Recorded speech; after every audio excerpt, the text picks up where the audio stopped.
Such then, I said, are our principles of theology. Some tales are to be told, and others are not to be told to our disciples from their youth upwards, if we mean them to honor the gods and their parents, and to value friendship with one another. Yes, and I think that our principles are right, he said. But if they are to be courageous, must they not learn other lessons besides these, and lessons of such a kind as will take away the fear of death? Can any man be courageous who has the fear of death in him? Certainly not, he said. And can he be fearless of death, or will he choose death in battle rather than defeat in slavery, who believes the world below to be real and terrible? Impossible. Then we must assume a control over the narrators of this class of tales as well as over the others, and beg them not simply to revile but rather to commend the world below, intimating to them that their descriptions are untrue, and will do harm to our future warriors. That will be our duty, he said. Then, I said, we shall have to obliterate many obnoxious passages, beginning with the verses. I would rather be a serf on the land of a poor and portionless man than rule over all the dead who have come to naught. We must also expunge the verse, which tells us how Plato feared, lest the mansions grim and squalid which the gods abhor should be seen both of mortals and immortals. And again, O heavens! Verily in the house of Hades there is soul and ghostly form but no mind at all. Again of Tiresias. To him even after death did Persephone grant mind, that he alone should be wise, but the other souls are flitting shades. Again, the soul flying from the limbs had gone to Hades, lamenting her fate, leaving manhood and youth. Again, and the soul, with shrilling cry, passed like smoke beneath the earth. And as bats in hollow of mystic cavern, whenever any of them has dropped out of the string and falls from the rock, fly shrilling and cling to one another, so did they with shrilling cry hold together as they moved. And we must beg Homer and the other poets not to be angry if we strike out these and similar passages, not because they are unpoetical or unattractive to the popular ear, but because the greater the poetical charm of them, the less are they meet for the ears of boys and men who are meant to be free, and who should fear slavery more than death. Undoubtedly. Also we shall have to reject all the terrible and appalling names which describe the world below: Cocytus and Styx, ghosts under the earth, and sapless shades, and any similar words of which the very mention causes a shudder to pass through the inmost soul of him who hears them. I do not say that these horrible stories may not have a use of some kind, but there is a danger that the nerves of our guardians may be rendered too excitable and effeminate by them. There is a real danger, he said. Then we must have no more of them. True. Another and a nobler strain must be composed and sung by us. Clearly. And shall we proceed to get rid of the weepings and wailings of famous men? They will go with the rest. But shall we be right in getting rid of them? Reflect, our principle is that the good man will not consider death terrible to any other good man who is his comrade. Yes, that is our principle. And therefore he will not sorrow for his departed friend as though he had suffered anything terrible? He will not. Such an one, as we further maintain, is sufficient for himself and his own happiness, and therefore is least in need of other men. True, he said. And for this reason the loss of a son or brother, or the deprivation of fortune, is to him of all men least terrible. Assuredly. And therefore he will be least likely to lament, and will bear with the greatest equanimity any misfortune of this sort which may befall him. Yes, he will feel such a misfortune far less than another.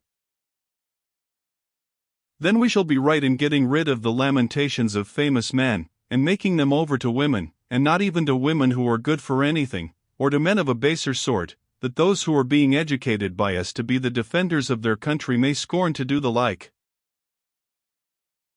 That will be very right.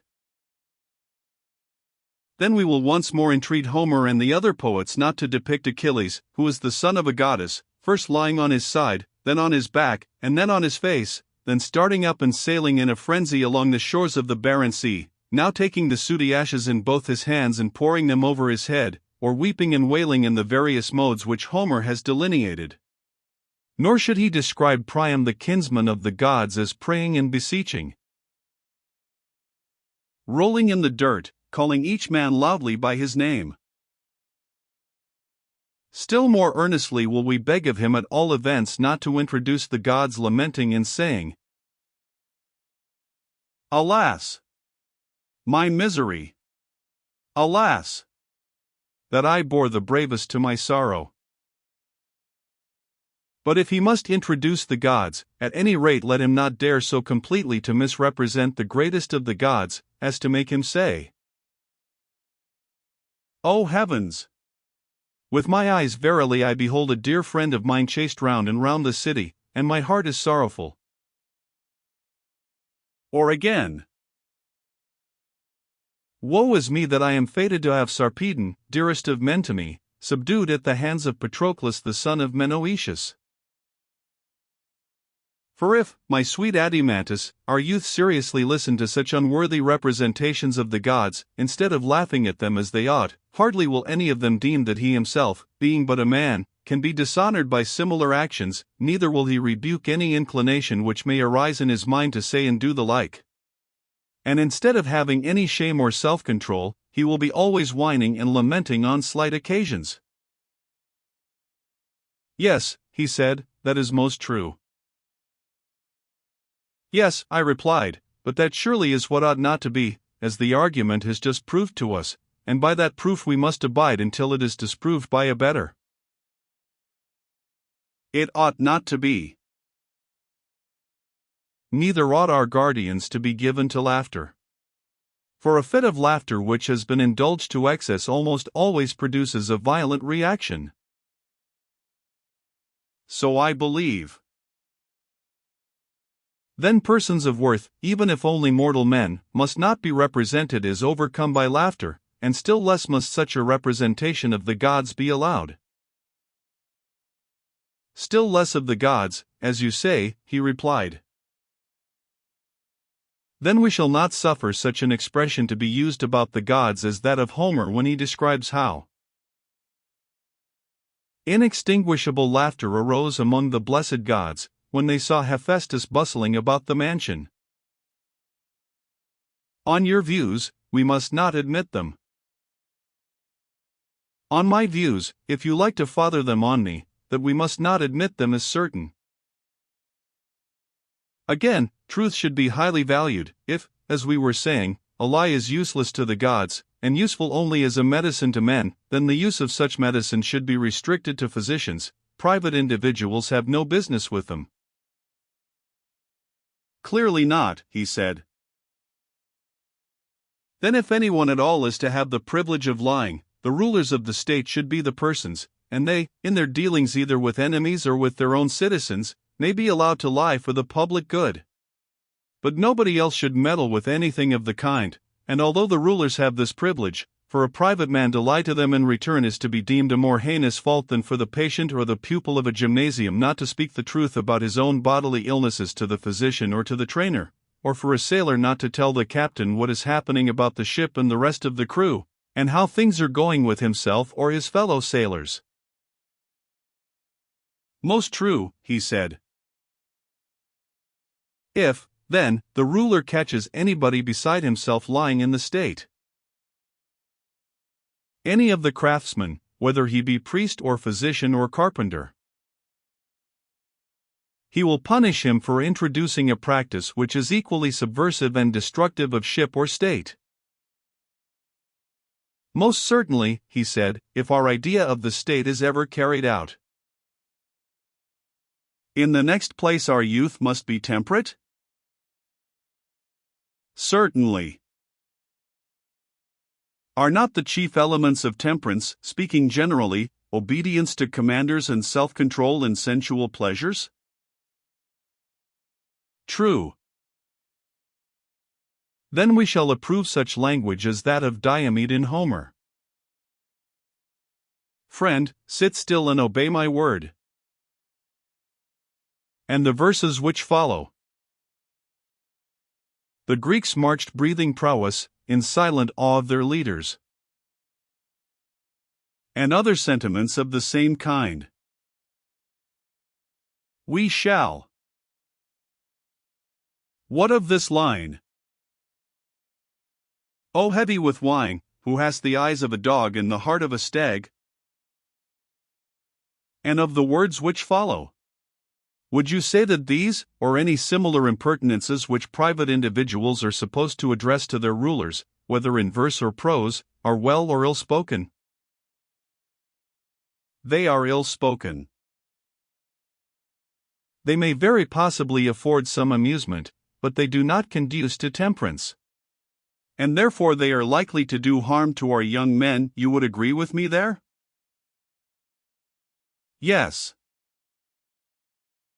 And then, again, to make the wisest of men say that nothing in his opinion is more glorious than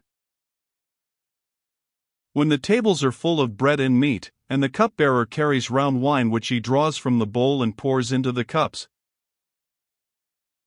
Is it fit or conducive to temperance for a young man to hear such words? Or the verse, the saddest of fates is to die in neat destiny from hunger? What would you say again to the tale of Zeus, who, while other gods and men were asleep and he the only person awake, lay devising plans, but forgot them all in a moment through his lust, and was so completely overcome at the sight of her that he would not even go into the hut, but wanted to lie with her on the ground, declaring that he had never been in such a state of rapture before, even when they first met one another, without the knowledge of their parents? Or that other tale of how Hephaestus, because of similar goings-on, cast a chain around Ares and Aphrodite? Indeed, he said, I am strongly of opinion that they ought not to hear that sort of thing. But any deeds of endurance which are done or told by famous men, these they ought to see and hear, as, for example, what is said in the verses. He smote his breast, and thus reproached his heart, Endure, my heart, far worse hast thou endured. Certainly, he said. In the next place, we must not let them be receivers of gifts or lovers of money. Certainly not. Neither must we sing to them of gifts persuading gods, and persuading reverend kings. Neither is Phoenix, the tutor of Achilles, to be approved or deemed to have given his pupil good counsel when he told him that he should take the gifts of the Greeks and assist them, but that without a gift he should not lay aside his anger.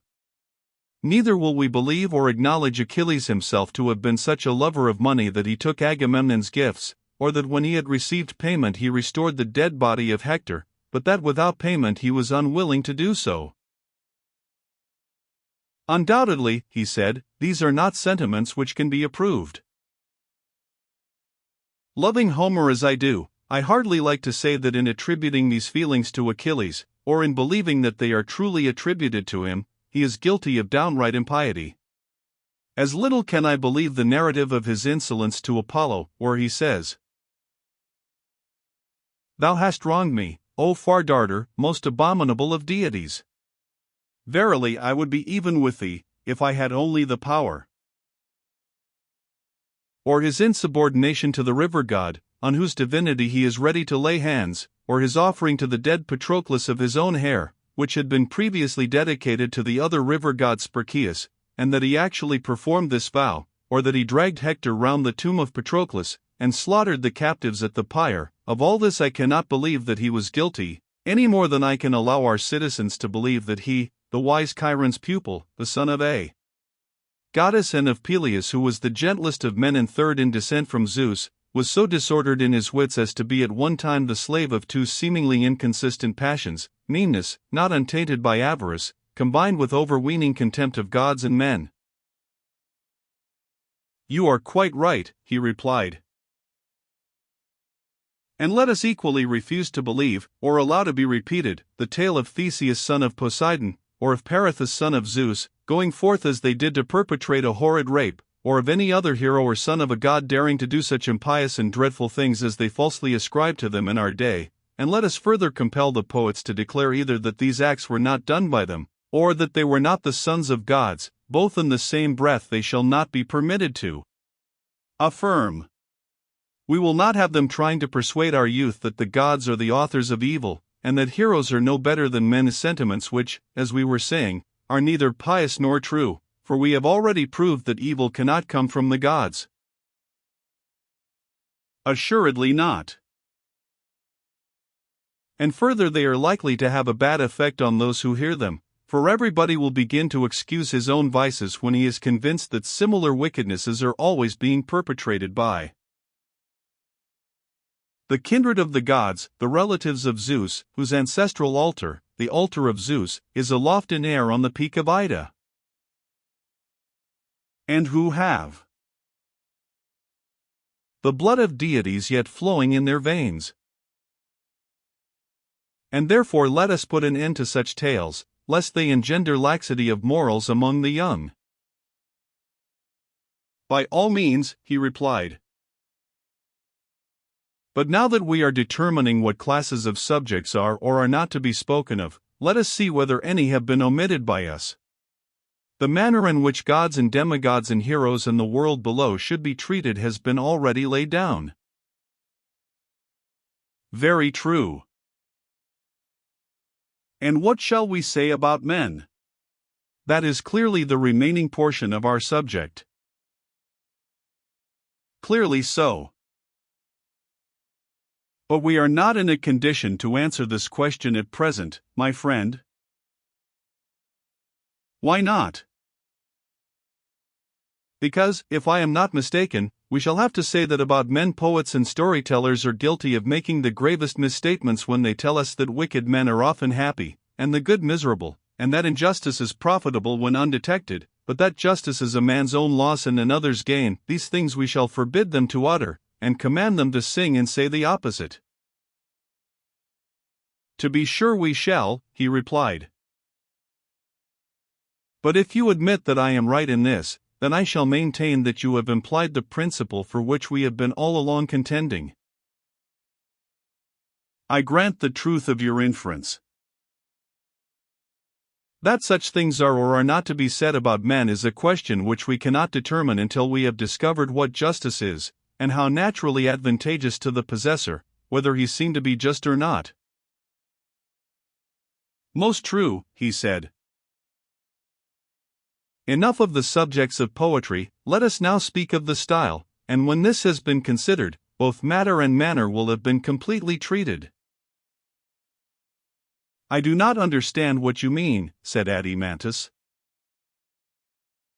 Then I must make you understand, and perhaps I may be more intelligible if I put the matter in this way. You are aware, I suppose, that all mythology and poetry is a narration of events, either past, present, or to come? Certainly, he replied.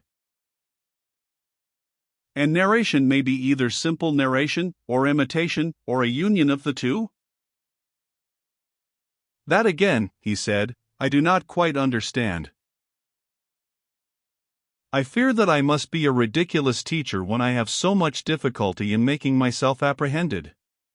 Like a bad speaker, therefore, I will not take the whole of the subject, but will break a piece off an illustration of my meaning. You know the first lines of the Iliad, in which the poet says that Chryses prayed Agamemnon to release his daughter, and that Agamemnon flew into a passion with him, whereupon Chryses, failing of his object, invoked the anger of the god against the Achaeans. Now as far as these lines, And he prayed all the Greeks, but especially the two sons of Atreus, the chiefs of the people. The poet is speaking in his own person, he never leads us to suppose that he is anyone else. But in what follows he takes the person of Chryses, and then he does all that he can to make us believe that the speaker is not Homer, but the aged priest himself. And in this double form he has cast the entire narrative of the events which occurred at Troy and in Ithaca and throughout the Odyssey. Yes. And a narrative it remains both in the speeches which the poet recites from time to time and in the intermediate passages? Quite true. But when the poet speaks in the person of another, may we not say that he assimilates his style to that of the person who, as he informs you, is going to speak? Certainly.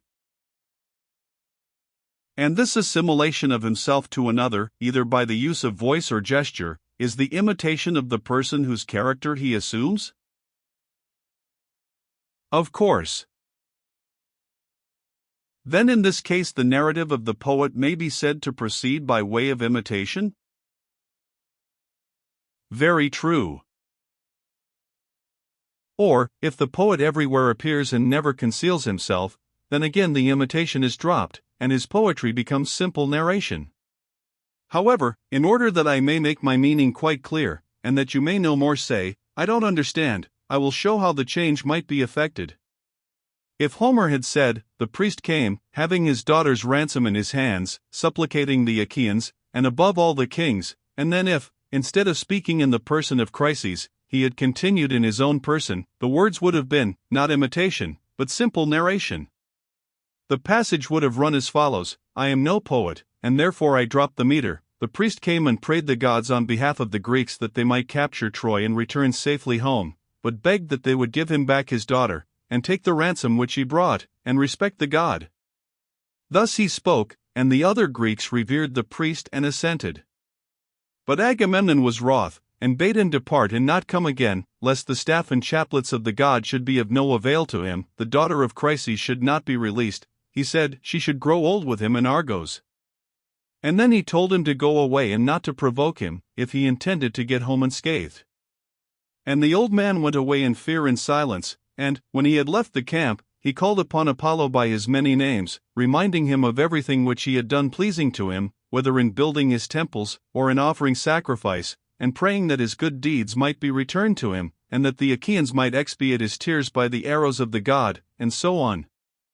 In this way the whole becomes simple narrative. I understand, he said. Or you may suppose the opposite case, that the intermediate passages are omitted, and the dialogue only left. That also, he said, I understand. You mean, for example, as in tragedy. You have conceived my meaning perfectly, and if I mistake not, what you failed to apprehend before is now made clear to you, that poetry and mythology are, in some cases, wholly imitative. Instances of this are supplied by tragedy and comedy. There is likewise the opposite style, in which the poet is the only speaker. Of this the dithyramb affords the best example, and the combination of both is found in epic, and in several other styles of poetry. Do I take you with me? Yes, he said, I see now what you meant. I will ask you to remember also what I began by saying, that we had done with the subject and might proceed to the style. Yes, I remember. In saying this, I intended to imply that we must come to an understanding about the mimetic art, whether the poets, in narrating their stories, are to be allowed by us to imitate, and if so, whether in whole or in part, and if the latter, in what parts, or should all imitation be prohibited? You mean, I suspect, to ask whether tragedy and comedy shall be admitted into our state? Yes, I said, but there may be more than this in question. I really do not know as yet, but whither the argument may blow, thither we go. And go we will, he said. Then, Adimantus, let me ask you whether our guardians ought to be imitators, or rather, has not this question been decided by the rule already laid down that one man can only do one thing well, and not many, and that if he attempt many, he will altogether fail of gaining much reputation in any? Certainly.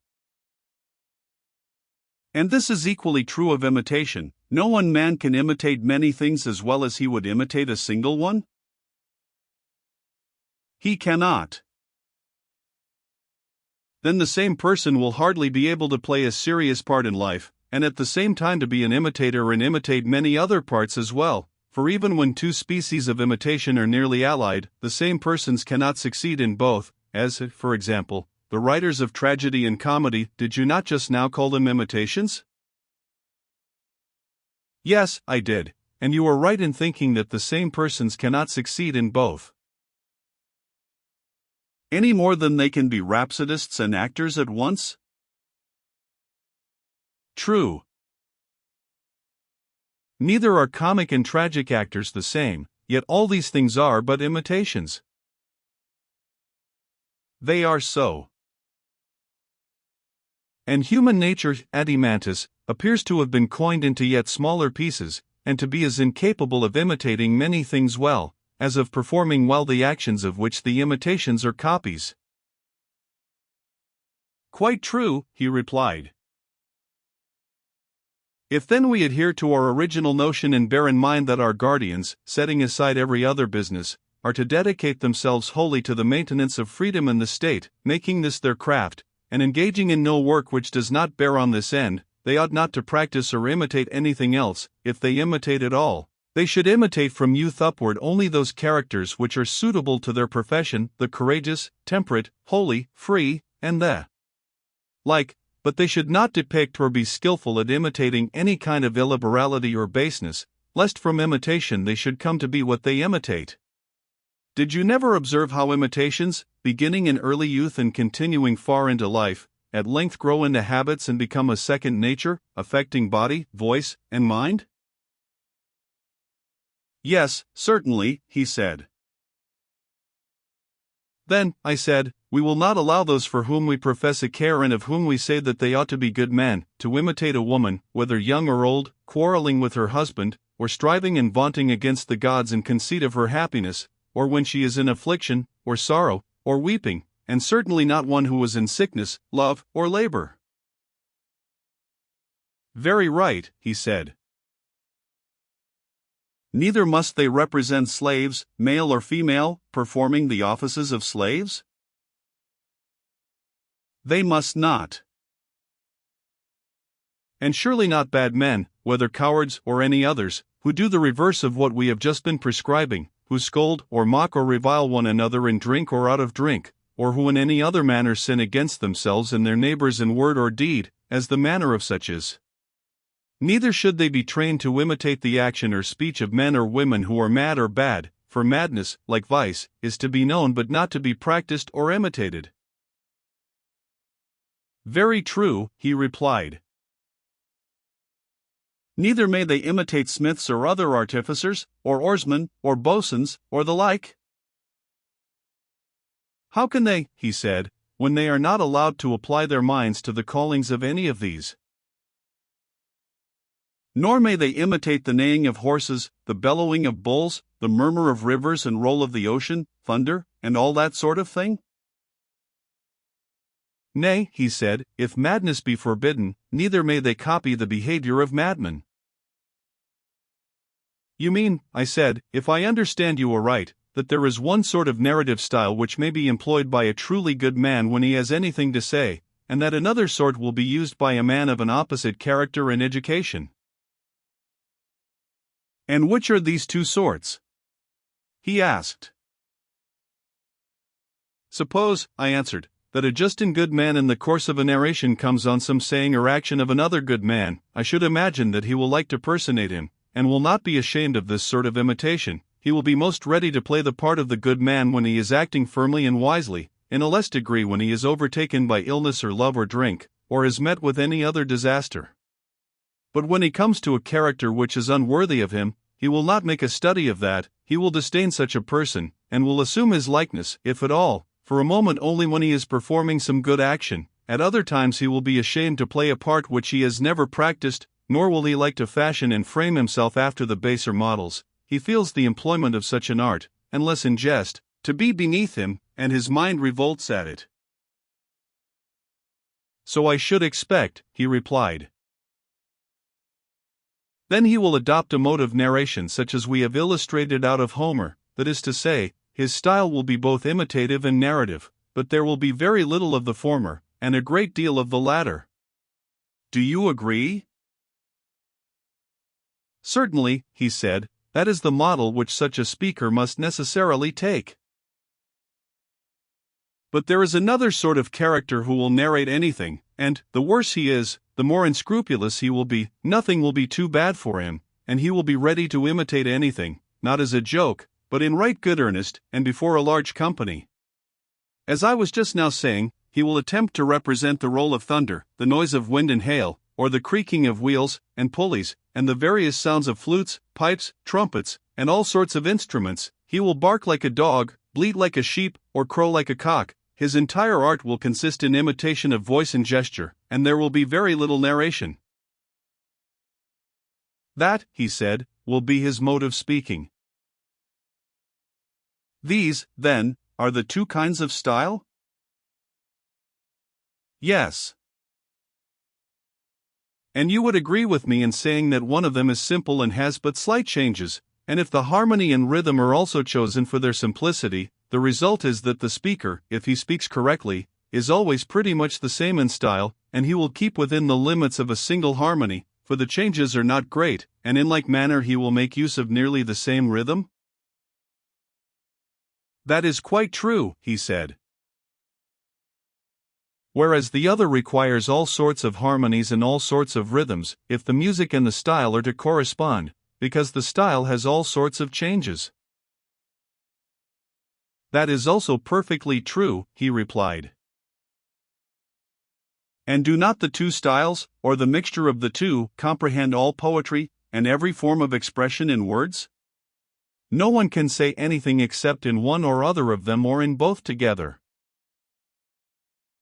They include all, he said. And shall we receive into our state all the three styles, or one only of the two unmixed styles? Or would you include the mixed? I should prefer only to admit the pure imitator of virtue. Yes, I said, Adimantus, but the mixed style is also very charming, and indeed the pantomimic, which is the opposite of the one chosen by you, is the most popular style with children and their attendants, and with the world in general. I do not deny it. But I suppose you would argue that such a style is unsuitable to our state, in which human nature is not twofold or manifold, for one man plays one part only? Yes, quite unsuitable. And this is the reason why in our state, and in our state only, we shall find a shoemaker to be a shoemaker and not a pilot also, and a husbandman to be a husbandman and not a die-cast also, and a soldier and not a trader also, and the same throughout? True, he said. And therefore when any one of these pantomimic gentlemen, who are so clever that they can imitate anything, comes to us, and makes a proposal to exhibit himself in his poetry, we will fall down and worship him as a sweet and holy and wonderful being, but we must also inform him that in our state such as he are not permitted to exist, the law will not allow them. And so when we have anointed him with myrrh, and set a garland of wool upon his head, we shall send him away to another city. For we mean to employ for our soul's health the rougher and severer poet or storyteller, who will imitate the style of the virtuous only, and will follow those models which we prescribed at first when we began the education of our soldiers. We certainly will, he said, if we have the power. Then now, my friend, I said, that part of music or literary education which relates to the story or myth may be considered to be finished, for the matter and manner have both been discussed. I think so too, he said. Next in order will follow melody and song. That is obvious. Everyone can see already what we ought to say about them, if we are to be consistent with ourselves. I fear, said Glaucon, laughing, that the word everyone hardly includes me, for I cannot at the moment say what they should be, though I may guess. At any rate, you can tell that a song or ode has three parts: the words, the melody, and the rhythm. That degree of knowledge I may presuppose? Yes, he said, so much as that you may. And as for the words, there will surely be no difference between words which are and which are not set to music, both will conform to the same laws, and these have been already determined by us? Yes. And the melody and rhythm will depend upon the words? Certainly. We were saying, when we spoke of the subject matter, that we had no need of lamentation and strains of sorrow? True. And which are the harmonies expressive of sorrow? You are musical, and can tell me. The harmonies which you mean are the mixed or tenor Lydian, and the full-toned or bass Lydian, and such like. These then, I said, must be banished, even to women who have a character to maintain they are of no use, and much less to men. Certainly. In the next place, drunkenness and softness and indolence are utterly unbecoming the character of our guardians. Utterly unbecoming. And which are the soft or drinking harmonies? The Ionian, he replied, and the Lydian, they are termed relaxed. Well, and are these of any military use? Quite the reverse, he replied, and if so, the Dorian and the Phrygian are the only ones which you have left. I answered, of the harmonies I know nothing, but I want to have one warlike, to sound the note or accent which a brave man utters in the hour of danger and stern resolve, or when his cause is failing, and he is going to wounds or death or is overtaken by some other evil, and at every such crisis meets the blows of fortune with firm step and a determination to endure, and another to be used by him in times of peace and freedom of action, when there is no pressure of necessity, and he is seeking to persuade God by prayer, or man by instruction and admonition, or on the other hand, when he is expressing his willingness to yield to persuasion or entreaty or admonition, and which represents him when by prudent conduct he has attained his end, not carried away by his success, but acting moderately and wisely under the circumstances, and acquiescing in the event. These two harmonies I ask you to leave, the strain of necessity and the strain of freedom, the strain of the unfortunate and the strain of the fortunate, the strain of courage, and the strain of temperance, these, I say, leave. And these, he replied, are the Dorian and Phrygian harmonies of which I was just now speaking. Then, I said, if these and these only are to be used in our songs and melodies, we shall not want multiplicity of notes or a panharmonic scale? I suppose not. Then we shall not maintain the artificers of lyres with three corners and complex scales, or the makers of any other many-stringed curiously harmonized instruments? Certainly not. But what do you say to flute makers and flute players? Would you admit them into our state when you reflect that in this composite use of harmony the flute is worse than all the stringed instruments put together, even the panharmonic music is only an imitation of the flute? Clearly not. There remain then only the lyre and the harp for use in the city, and the shepherds may have a pipe in the country. That is surely the conclusion to be drawn from the argument. The preferring of Apollo and his instruments to Marsyas and his instruments is not at all strange, I said. Not at all, he replied. And so, by the dog of Egypt, we have been unconsciously purging the state, which not long ago we termed luxurious. And we have done wisely, he replied. Then let us now finish the purgation, I said. Next, in order to harmonies, rhythms will naturally follow, and they should be subject to the same rules, for we ought not to seek out complex systems of meter, or meters of every kind, but rather to discover what rhythms are the expressions of a courageous and harmonious life, and when we have found them, we shall adapt the foot and the melody to words having a like spirit, not the words to the foot and melody. To say what these rhythms are will be your duty, you must teach me them, as you have already taught me the harmonies. But, indeed, he replied, I cannot tell you. I only know that there are some 3 principles of rhythm out of which metrical systems are framed, just as in sounds there are 4 notes, i.e. the 4 notes of the tetrachord, out of which all the harmonies are composed. That is an observation which I have made. But of what sort of lives they are severally the imitations I am unable to say. Then, I said, we must take Damon into our counsels, and he will tell us what rhythms are expressive of meanness, or insolence, or fury, or other unworthiness, and what are to be reserved for the expression of opposite feelings. And I think that I have an indistinct recollection of his mentioning a complex cretic rhythm, also a dactylic or heroic, and he arranged them in some manner which I do not quite understand, making the rhythms equal in the rise and fall of the foot, long and short alternating, and, unless I am mistaken, he spoke of an iambic as well as of a trochaic rhythm, and assigned to them short and long quantities. Also in some cases he appeared to praise or censure the movement of the foot quite as much as the rhythm, or perhaps a combination of the two, for I am not certain what he meant. These matters, however, as I was saying, had better be referred to Damon himself, for the analysis of the subject would be difficult, you know. Socrates expresses himself carelessly in accordance with his assumed ignorance of the details of the subject.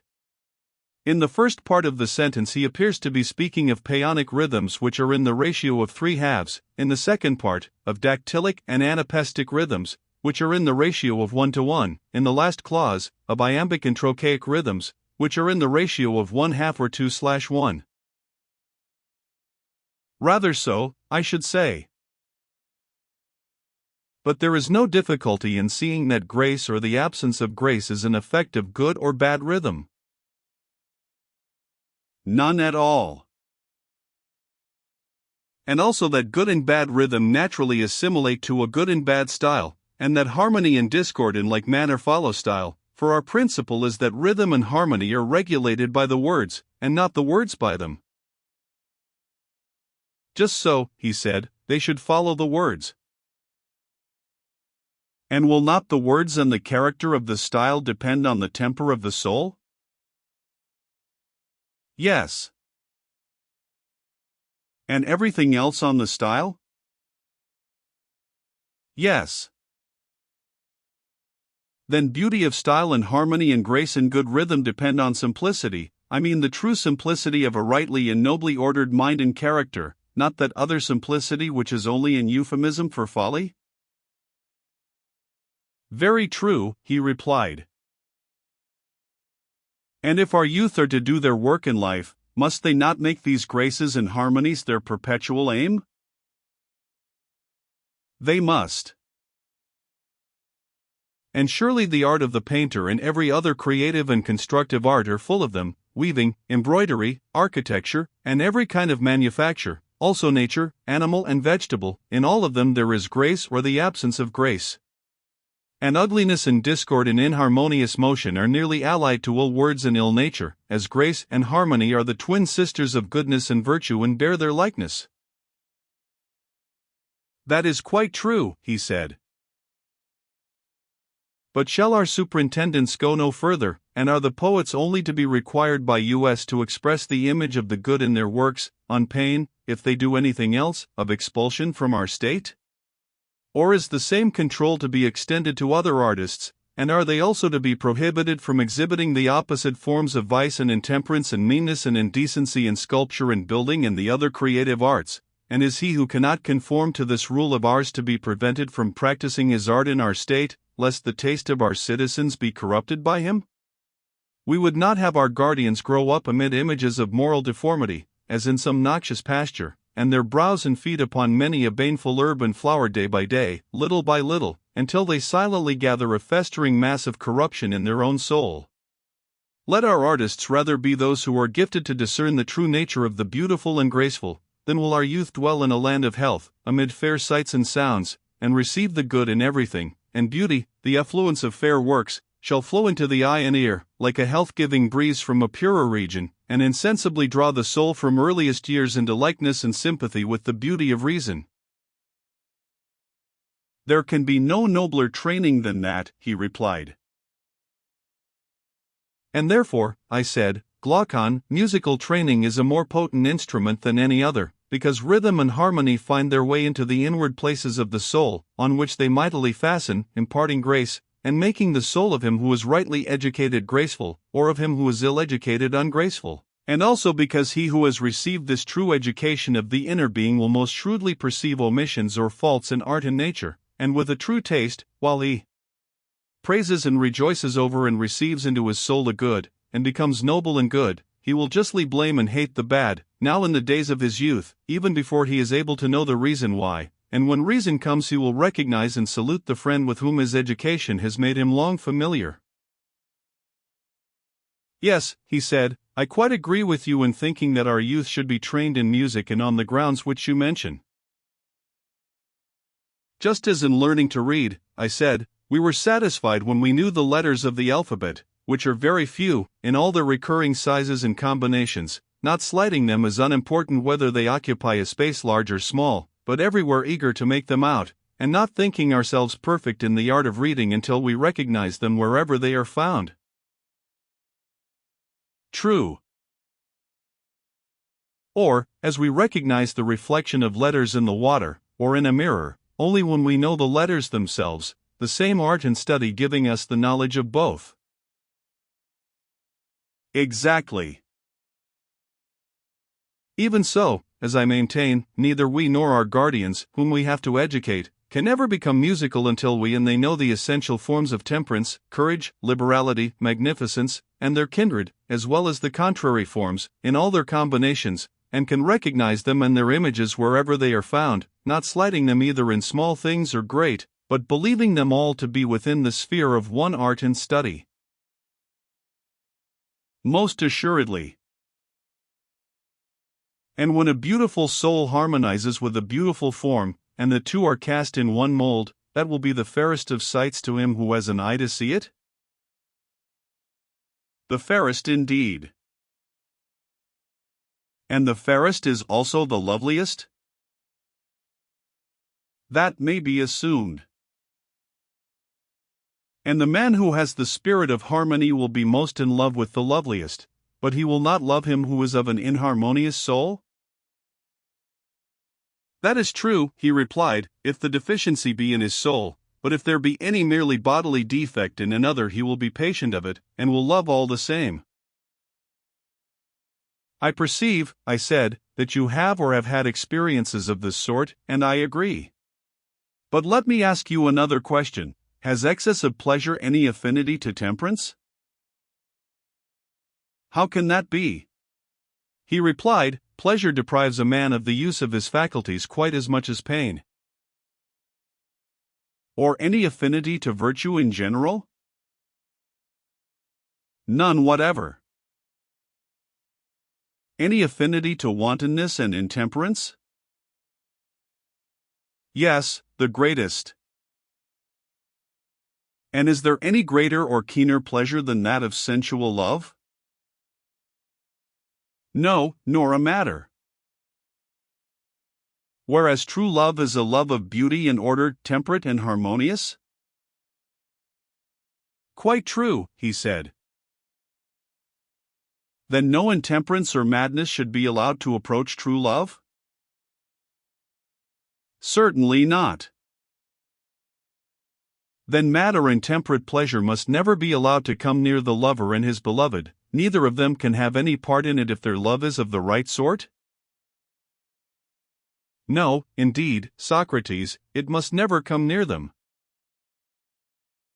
Then I suppose that in the city which we are founding you would make a law to the effect that a friend should use no other familiarity to his love than a father would use to his son, and then only for a noble purpose, and he must first have the other's consent, and this rule is to limit him in all his intercourse, and he is never to be seen going further, or, if he exceeds, he is to be deemed guilty of coarseness and bad taste.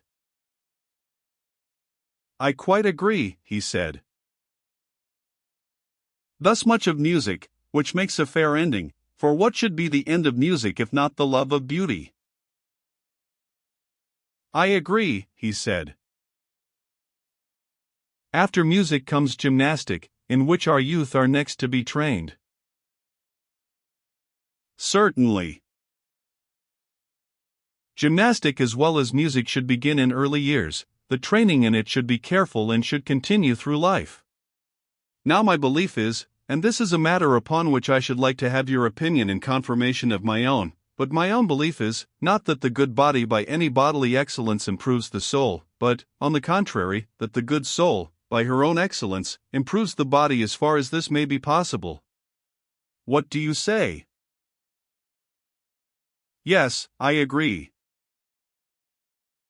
Then, to the mind when adequately trained, we shall be right in handing over the more particular care of the body, and in order to avoid prolixity we will now only give the general outlines of the subject. Very good. That they must abstain from intoxication has been already remarked by us, for of all persons a guardian should be the last to get drunk and not know where in the world he is. Yes, he said, that a guardian should require another guardian to take care of him is ridiculous indeed. But next, what shall we say of their food, for the men are in training for the great contest of all, are they not? Yes, he said. And will the habit of body of our ordinary athletes be suited to them? Why not? I am afraid, I said, that a habit of body such as they have is but a sleepy sort of thing, and rather perilous to health. Do you not observe that these athletes sleep away their lives, and are liable to most dangerous illnesses if they depart, in ever so slight a degree, from their customary regimen? Yes, I do.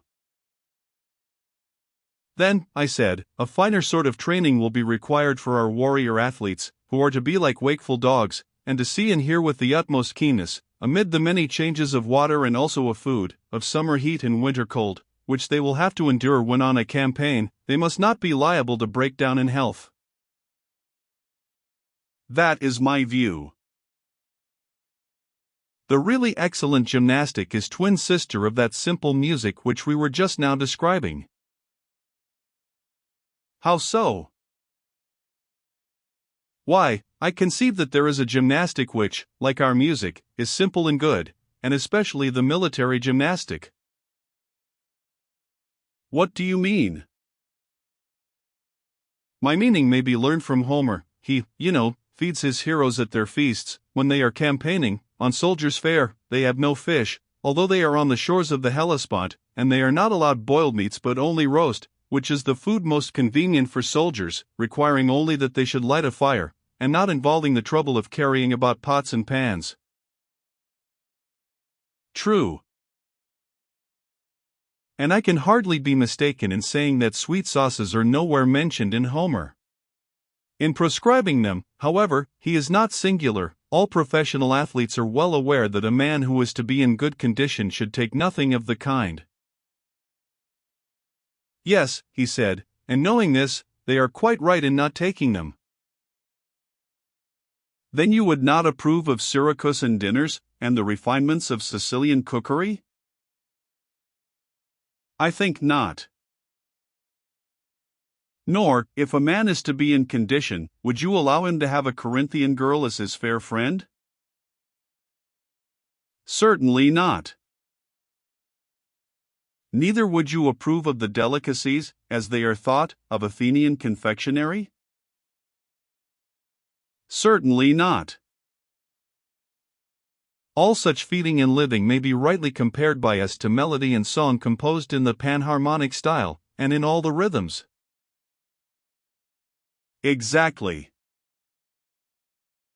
Their complexity engendered license, and here disease, whereas simplicity in music was the parent of temperance in the soul, and simplicity in gymnastic of health in the body. Most true, he said. But when intemperance and diseases multiply in a state, halls of justice and medicine are always being opened, and the arts of the doctor and the lawyer give themselves airs, finding how keen is the interest which not only the slaves but the freemen of a city take about them. Of course. And yet what greater proof can there be of a bad and disgraceful state of education than this, that not only artisans and the meaner sort of people need the skill of first-rate physicians and judges, but also those who would profess to have had a liberal education? Is it not disgraceful, and a great sign of want of good breeding, that a man should have to go abroad for his law and physic because he has none of his own at home, and must therefore surrender himself into the hands of other men whom he makes lords and judges over him? Of all things, he said, the most disgraceful. Would you say most, I replied, when you consider that there is a further stage of the evil in which a man is not only a lifelong litigant, passing all his days in the courts, either as plaintiff or defendant, but is actually led by his bad taste to pride himself on his litigiousness. He imagines that he is a master in dishonesty, able to take every crooked turn, and wriggle into and out of every hole, bending like a withy in getting out of the way of justice, and all for what? In order to gain small points not worth mentioning, he not knowing that so to order his life as to be able to do without a napping judge is a far higher and nobler sort of thing. Is not that still more disgraceful? Yes, he said, that is still more disgraceful. Well, I said, and to require the help of medicine, not when a wound has to be cured, or on occasion of an epidemic, but just because, by indolence and a habit of life such as we have been describing, men fill themselves with waters and winds, as if their bodies were a marsh, compelling the ingenious sons of Asclepius to find more names for diseases, such as flatulence and catarrh. Is not this, too, a disgrace? Yes, he said, they do certainly give very strange and newfangled names to diseases. Yes, I said, and I do not believe that there were any such diseases in the days of Asclepius, and this I infer from the circumstance that the hero Eurypylus, after he has been wounded in Homer, drinks a posset of Pramnian wine well besprinkled with barley meal and grated cheese, which are certainly inflammatory, and yet the sons of Asclepius who were at the Trojan War do not blame the damsel who gives him the drink, or rebuke Patroclus, who is treating his case. Well, he said, that was surely an extraordinary drink to be given to a person in his condition. Not so extraordinary, I replied, if you bear in mind that in former days, as is commonly said, before the time of Herodicus, the guild of Asclepius did not practice our present system of medicine, which may be said to educate diseases. But Herodicus, being a trainer, and himself of a sickly constitution, by a combination of training and doctoring found out a way of torturing first and chiefly himself, and secondly the rest of the world. How was that? He said, by the invention of lingering death, for he had a mortal disease which he perpetually tended, and as recovery was out of the question, he passed his entire life as a valetudinarian. He could do nothing but attend upon himself, and he was in constant torment whenever he departed in anything from his usual regimen, and so dying hard, by the help of science he struggled on to old age. A rare reward of his skill.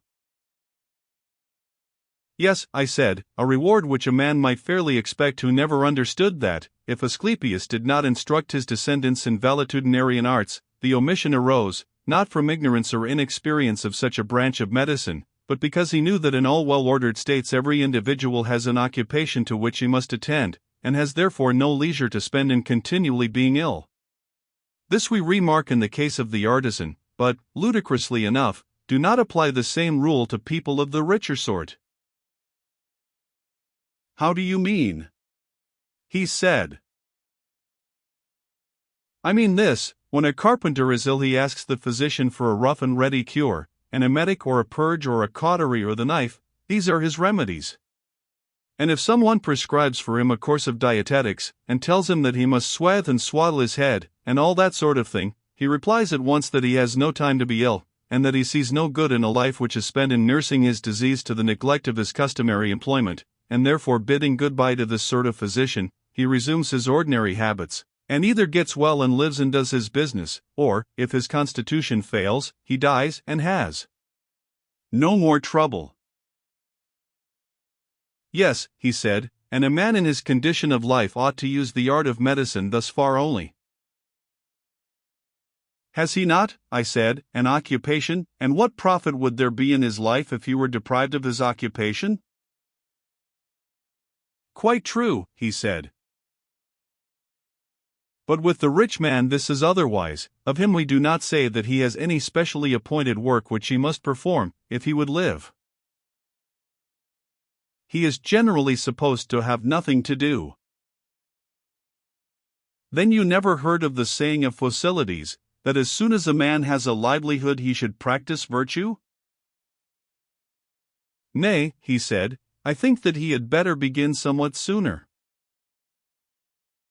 Let us not have a dispute with him about this, I said, but rather ask ourselves, is the practice of virtue obligatory on the rich man, or can he live without it? And if obligatory on him, then let us raise a further question, whether this dieting of disorders, which is an impediment to the application of the mind in carpentering and the mechanical arts, does not equally stand in the way of the sentiment of Phocylides? Of that, he replied, there can be no doubt. Such excessive care of the body, when carried beyond the rules of gymnastic, is most inimical to the practice of virtue. Yes, indeed, I replied, and equally incompatible with the management of a house, an army, or an office of state, and, what is most important of all, irreconcilable with any kind of study or thought or self-reflection. There is a constant suspicion that headache and giddiness are to be ascribed to philosophy, and hence all practicing or making trial of virtue in the higher sense is absolutely stopped, for a man is always fancying that he is being made ill, and is in constant anxiety about the state of his body. Yes, likely enough. And therefore our politic Asclepius may be supposed to have exhibited the power of his art only to persons who, being generally of healthy constitution and habits of life, had a definite ailment, such as these he cured by purges and operations, and bade them live as usual, herein consulting the interests of the state. But bodies which disease had penetrated through and through he would not have attempted to cure by gradual processes of evacuation and infusion. He did not want to lengthen out good-for-nothing lives, or to have weak fathers begetting weaker sons. If a man was not able to live in the ordinary way he had no business to cure him, for such a cure would have been of no use either to himself or to the state. Then, he said, you regard Asclepius as a statesman. Clearly, and his character is further illustrated by his sons. Note that they were heroes in the days of old and practiced the medicines of which I am speaking at the siege of Troy. You will remember how, when Pandarus wounded Menelaus, they sucked the blood out of the wound, and sprinkled soothing remedies. But they never prescribed what the patient was afterwards to eat or drink in the case of Menelaus, any more than in the case of Eurypylus. The remedies, as they conceived, were enough to heal any man who before he was wounded was healthy and regular in his habits, and even though he did happen to drink a posset of Pramnian wine, he might get well all the same. But they would have nothing to do with unhealthy and intemperate subjects, whose lives were of no use either to themselves or others. The art of medicine was not designed for their good, and though they were as rich as Midas, the sons of Asclepius would have declined to attend them. They were very acute persons, those sons of Asclepius. Naturally so, I replied. Nevertheless, the tragedians in Pindar, disobeying our behests, although they acknowledge that Asclepius was the son of Apollo, say also that he was bribed into healing a rich man who was at the point of death, and for this reason he was struck by lightning.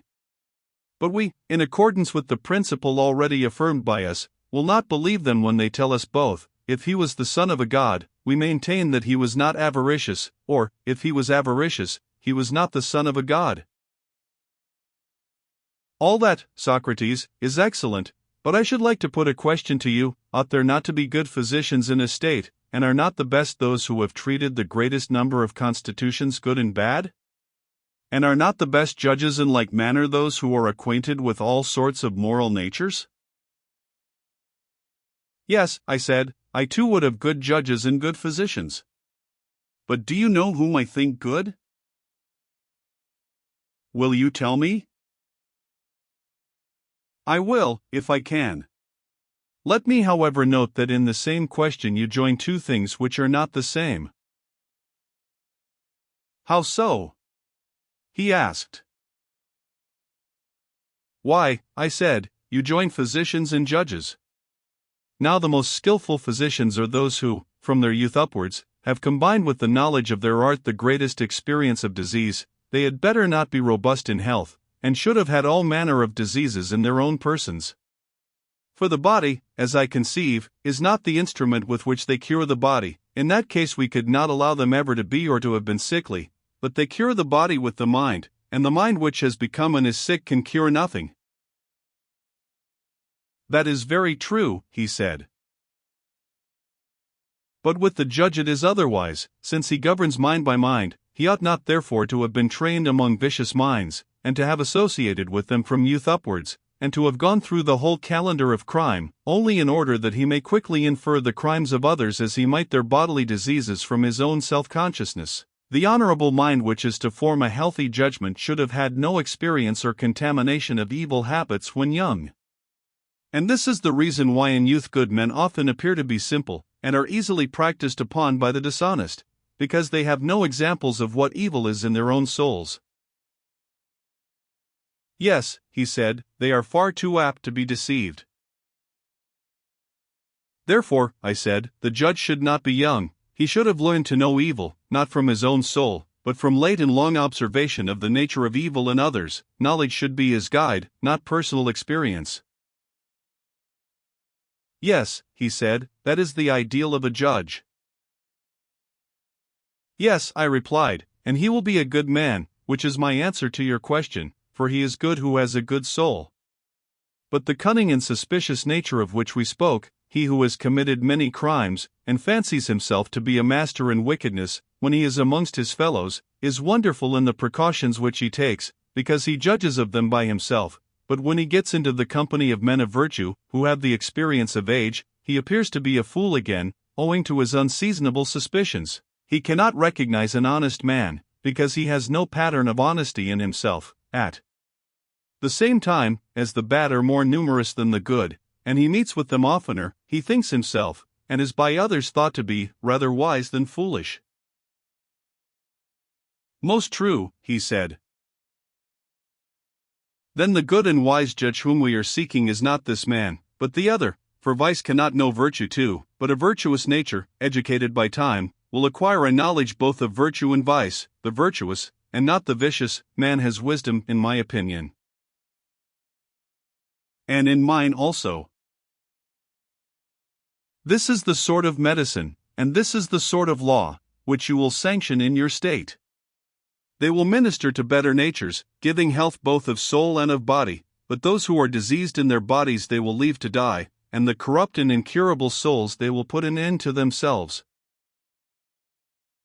That is clearly the best thing both for the patients and for the state. And thus our youth, having been educated only in that simple music which, as we said, inspires temperance, will be reluctant to go to law. Clearly. And the musician, who, keeping to the same track, is content to practice the simple gymnastic, will have nothing to do with medicine unless in some extreme case. That I quite believe. The very exercises and tolls which he undergoes are intended to stimulate the spirited element of his nature, and not to increase his strength. He will not, like common athletes, use exercise and regimen to develop his muscles. Very right, he said. Neither are the two arts of music and gymnastic really designed, as is often supposed, the one for the training of the soul, the other for the training of the body. What then is the real object of them? I believe, I said, that the teachers of both have in view chiefly the improvement of the soul. How can that be? He asked. Did you never observe, I said, the effect on the mind itself of exclusive devotion to gymnastic, or the opposite effect of an exclusive devotion to music? In what way shown? He said. The one producing a temper of hardness and ferocity, the other of softness and effeminacy, I replied. Yes, he said, I am quite aware that the mere athlete becomes too much of a savage, and that the mere musician is melted and softened beyond what is good for him. Yet surely, I said, this ferocity only comes from spirit, which, if rightly educated, would give courage, but, if too much intensified, is liable to become hard and brutal. That I quite think. On the other hand, the philosopher will have the quality of gentleness. And this also, when too much indulged, will turn to softness, but, if educated rightly, will be gentle and moderate. True. And in our opinion, the guardians ought to have both these qualities? Assuredly. And both should be in harmony? Beyond question. And the harmonious soul is both temperate and courageous? Yes. And the inharmonious is cowardly and boorish? Very true. And, when a man allows music to play upon him and to pour into his soul through the funnel of his ears those sweet and soft and melancholy airs of which we were just now speaking, and his whole life is passed in warbling and the delights of song, in the first stage of the process the passion or spirit which is in him is tempered like iron, and made useful, instead of brittle and useless. But, if he carries on the softening and soothing process, in the next stage he begins to melt and waste, until he has wasted away his spirit and cut out the sinews of his soul, and he becomes a feeble warrior. Very true.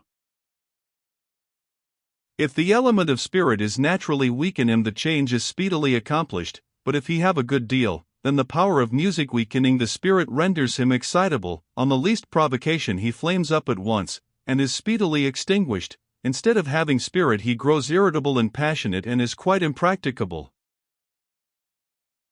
Exactly. And so in gymnastics, if a man takes violent exercise and is a great feeder, and the reverse of a great student of music and philosophy, at first the high condition of his body fills him with pride and spirit, and he becomes twice the man that he was. Certainly. And what happens? If he do nothing else, and holds no converse with the muses, does not even that intelligence which there may be in him, having no taste of any sort of learning or inquiry or thought or culture, grow feeble and dull and blind, his mind never waking up or receiving nourishment, and his senses not being purged of their mists? True, he said. And he ends by becoming a hater of philosophy, uncivilized, never using the weapon of persuasion. He is like a wild beast, all violence and fierceness, and knows no other way of dealing, and he lives in all ignorance and evil conditions, and has no sense of propriety and grace. That is quite true, he said. And as there are two principles of human nature, one the spirited and the other the philosophical, some God, as I should say, has given mankind two arts answering to them, and only indirectly to the soul and body, in order that these two principles, like the strings of an instrument, may be relaxed or drawn tighter until they are duly harmonized. That appears to be the intention. And he who mingles music with gymnastic in the fairest proportions, and best attempers them to the soul, may be rightly called the true musician and harmonist in a far higher sense than the tuner of the strings. You are quite right, Socrates. And such a presiding genius will be always required in our state if the government is to last. Yes, he will be absolutely necessary.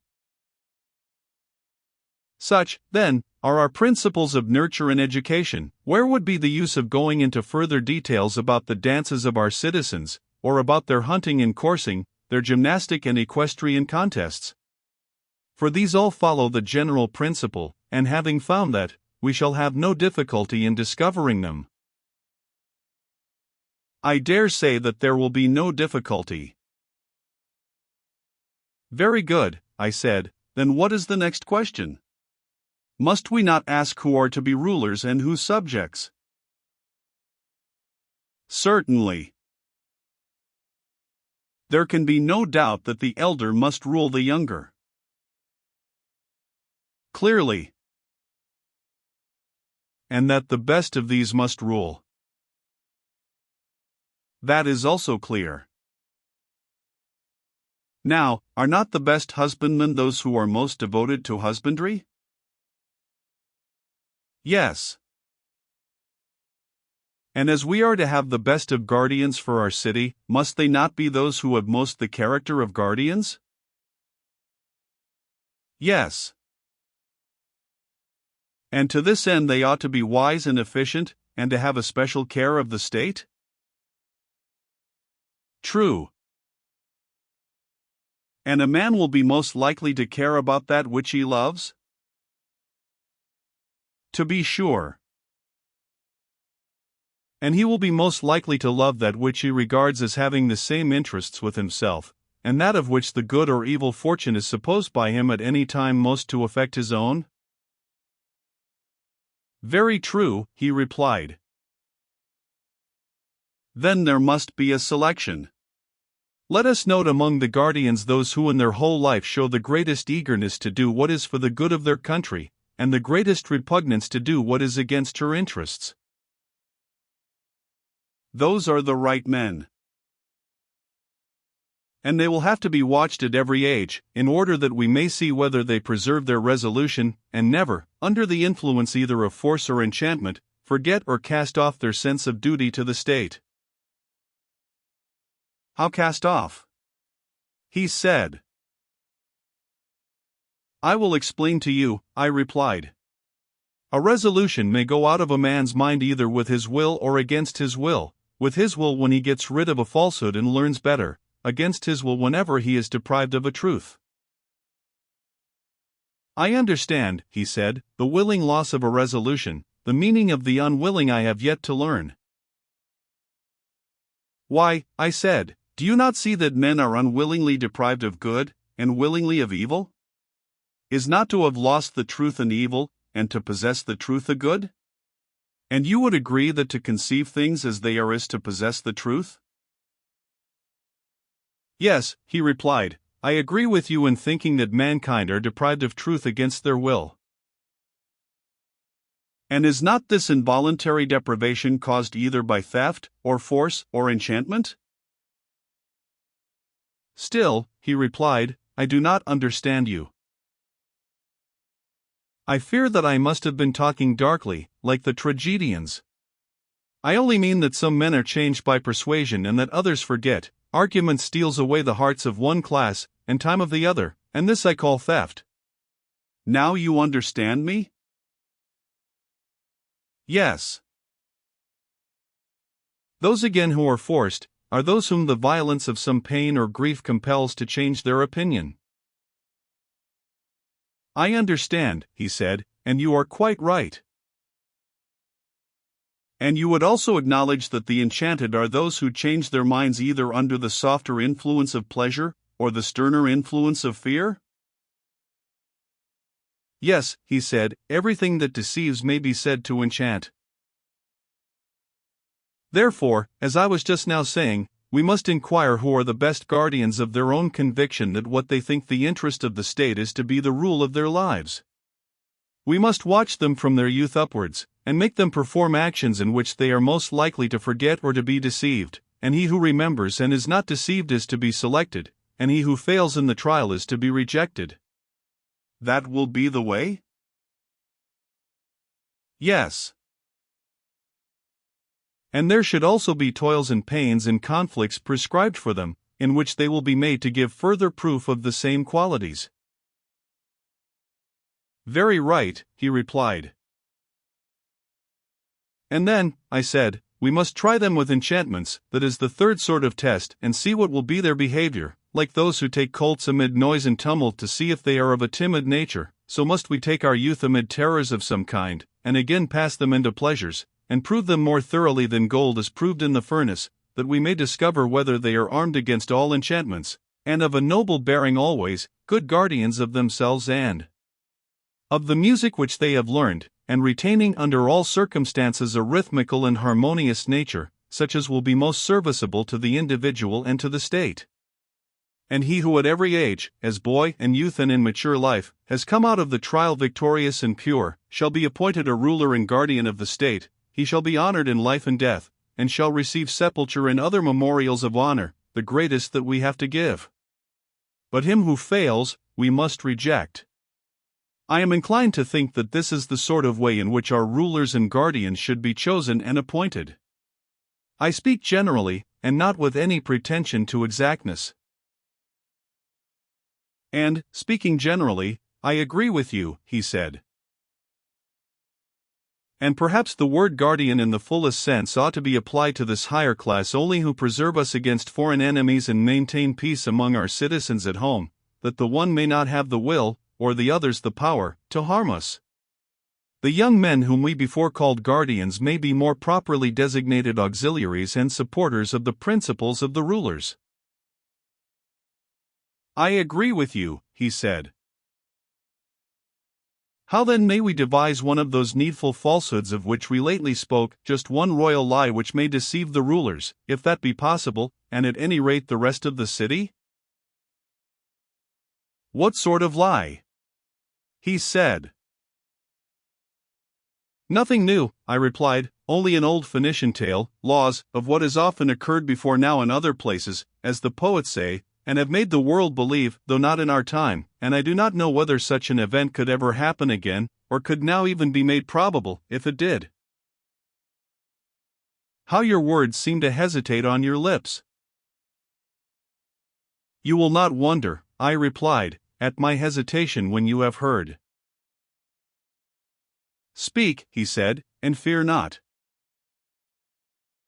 Well then, I will speak, although I really know not how to look you in the face, or in what words to utter the audacious fiction, which I propose to communicate gradually, first to the rulers, then to the soldiers, and lastly to the people. They are to be told that their youth was a dream, and the education and training which they received from us, an appearance only. In reality, during all that time they were being formed and fed in the womb of the earth, where they themselves and their arms and appurtenances were manufactured. When they were completed, the earth, their mother, sent them up, and so, their country being their mother and also their nurse, they are bound to advise for her good, and to defend her against attacks, and her citizens they are to regard as children of the earth and their own brothers. You had good reason, he said, to be ashamed of the lie which you were going to tell. True, I replied, but there is more coming. I have only told you half. Citizens, we shall say to them in our tale, you are brothers, yet God has framed you differently. Some of you have the power of command, and in the composition of these he has mingled gold, wherefore also they have the greatest honor. Others he has made of silver, to be auxiliaries. Others again who are to be husbandmen and craftsmen he is composed of brass and iron, and the species will generally be preserved in the children. But as all are of the same original stock, a golden parent will sometimes have a silver son, or a silver parent a golden son. And God proclaims as a first principle to the rulers, and above all else, that there is nothing which they should so anxiously guard, or of which they are to be such good guardians, as of the purity of the race. They should observe what elements mingle in their offspring, for if the son of a golden or silver parent has an admixture of brass and iron, then nature orders a transposition of ranks, and the eye of the ruler must not be pitiful towards the child because he has to descend in the scale and become a husbandman or artisan, just as there may be sons of artisans who, having an admixture of gold or silver in them, are raised to honor, and become guardians or auxiliaries. For an oracle says that when a man of brass or iron guards the state, it will be destroyed. Such is the tale. Is there any possibility of making our citizens believe in it? Not in the present generation, he replied. There is no way of accomplishing this, but their sons may be made to believe in the tale, and their sons' sons, and posterity after them.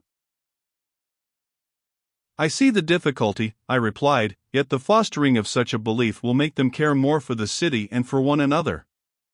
Enough, however, of the fiction, which may now fly abroad upon the wings of rumor, while we arm our earth-born heroes, and lead them forth under the command of their rulers. Let them look round and select a spot whence they can best suppress insurrection, if any prove refractory within, and also defend themselves against enemies, who like wolves may come down on the fold from without. There let them encamp, and when they have encamped, let them sacrifice to the proper gods and prepare their dwellings. Just so, he said. And their dwellings must be such as will shield them against the cold of winter and the heat of summer. I suppose that you mean houses, he replied. Yes, I said, but they must be the houses of soldiers, and not of shopkeepers. What is the difference? He said. That I will endeavor to explain, I replied. To keep watchdogs, who, from want of discipline or hunger, or some evil habit or other, would turn upon the sheep and worry them, and behave not like dogs but wolves, would be a foul and monstrous thing in a shepherd? Truly monstrous, he said. And therefore every care must be taken that our auxiliaries, being stronger than our citizens, may not grow to be too much for them and become savage tyrants instead of friends and allies? Yes, great care should be taken. And would not a really good education furnish the best safeguard? But they are well educated already, he replied. I cannot be so confident, my dear Glaucon, I said. I am much more certain that they ought to be, and that true education, whatever that may be, will have the greatest tendency to civilize and humanize them in their relations to one another, and to those who are under their protection. Very true, he replied. And not only their education, but their habitations, and all that belongs to them, should be such as will neither impair their virtue as guardians, nor tempt them to prey upon the other citizens. Any man of sense must acknowledge that. He must. Then now let us consider what will be their way of life, if they are to realize our idea of them. In the first place, none of them should have any property of his own beyond what is absolutely necessary, neither should they have a private house or store closed against anyone who has a mind to enter. Their provisions should be only such as are required by trained warriors, who are men of temperance and courage. They should agree to receive from the citizens a fixed rate of pay, enough to meet the expenses of the year and no more, and they will go to mess and live together like soldiers in a camp. Gold and silver we will tell them that they have from God, the diviner metal is within them, and they have therefore no need of the dross which is current among men, and ought not to pollute the divine by any such earthly admixture, for that commoner metal has been the source of many unholy deeds, but their own is undefiled. And they alone of all the citizens may not touch or handle silver or gold, or be under the same roof with them, or wear them, or drink from them. And this will be their salvation, and they will be the saviors of the state. But should they ever acquire homes or lands or monies of their own, they will become housekeepers and husbandmen instead of guardians, enemies and tyrants instead of allies of the other citizens, hating and being hated, plotting and being plotted against. They will pass their whole life in much greater terror of internal than of external enemies, and the hour of ruin, both to themselves and to the rest of the state, will be at hand. For all which reasons may we not say that thus shall our state be ordered, and that these shall be the regulations appointed by us for guardians concerning their houses and all other matters? Yes, said Glaucon,